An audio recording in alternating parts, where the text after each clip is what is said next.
Continuamos con la segunda parte de la clase de ayer. Jesús habló hebreo o arameo. Habíamos quedado que las cartas de Simón Bar Kokhba o Bar Kosiba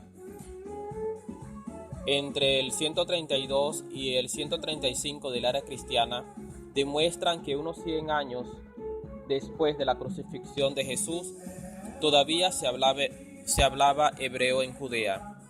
Sin embargo, una generación después de esa aplastante derrota, los judíos de la Galilea pasaron paulatinamente a hablar el arameo, y el hebreo dejó de hablarse aproximadamente en el año 200 después de Cristo.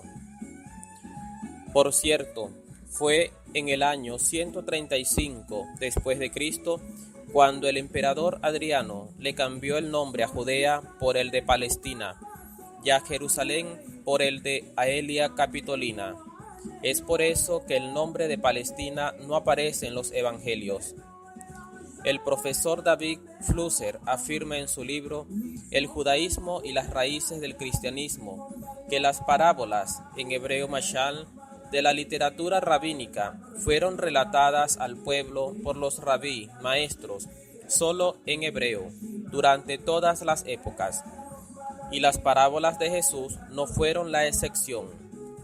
El doctor Brian Young, especialista en este tema, coinciden con el profesor Flusser. También menciona David Flusser como prueba del uso del hebreo entre los judíos el texto de Hechos de los Apóstoles 21, 37 al 40, donde textualmente dice que San Pablo, arrestado por los romanos, se dirige al pueblo en las escaleras de la fortaleza de Antonia de Jerusalén en lengua hebrea. Pablo dijo: «Yo soy un judío de Tarso, te ruego que me permitas hablar al pueblo». El tribuno se lo permitió. Pablo, de pie sobre las escaleras, pidió con la mano silencio al pueblo, y habiéndose un gran silencio les dirigió la palabra en lengua hebrea. Al oír que les hablaba en lengua hebrea, guardaron profundo silencio. Fin de la cita. Y de nuevo en Hechos 26:14, cuando Jesús se le aparece a Pablo, Saúl, en el camino a Damasco, dice: «Caímos todos a tierra, y yo oí una voz que me decía en lengua hebrea: Saúl, Saúl, ¿por qué me persigues? ¿Te es duro dar coces contra el aguijón?» Yo respondí: «¿Quién eres, Señor?» Y me dijo el Señor: «Yo soy Jesús, a quien tú persigues». Fin de la cita. El investigador Douglas Hans, un académico en Biblia de la Universidad Hebrea de Jerusalén, y se ha especializado en lenguas antiguas como hebreo bíblico y griego koiné. En su libro Descubriendo el lenguaje de Jesús, 2005, afirma que la evidencia de que el hebreo era una lengua hablada es inequívoca. Sin embargo, se pregunta, ¿por qué la mayoría de los eruditos y traductores de la Biblia consideran que el hebreo significa realmente arameo?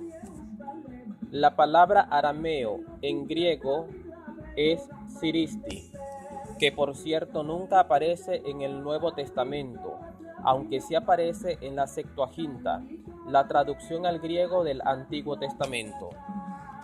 Douglas Hahn también se pregunta, dado que los copistas del Nuevo Testamento tenían una palabra para expresar arameo, si lo hubieran querido, ¿por qué no lo hicieron si en verdad hebreo significa arameo? La Mishnah es la recopilación hecha en la Galilea por Rabí Yehudá, alrededor del año 200 después de Cristo, que resume los lineamientos de la ancestral sabiduría oral de los sabios, Tanaín, para la práctica correcta de los mandamientos de la Torá. Fue escrita en el hebreo hablado en Judea durante los siglos I y II después de Cristo, conocido como hebreo minaísco. Joseph Thaddeus catedrático bíblico polaco y ex sacerdote católico, que formó parte del equipo de especialistas que descifró los manuscritos del Mar Muerto, afirmó en su libro que el hebreo misnaico era la lengua hablada por los habitantes de Judea a finales de la época del Segundo Templo. En el Evangelio de San Juan encontramos una clara referencia sobre los idiomas en uso de Judea al referirse al letrero colocado por Pilato sobre la cruz.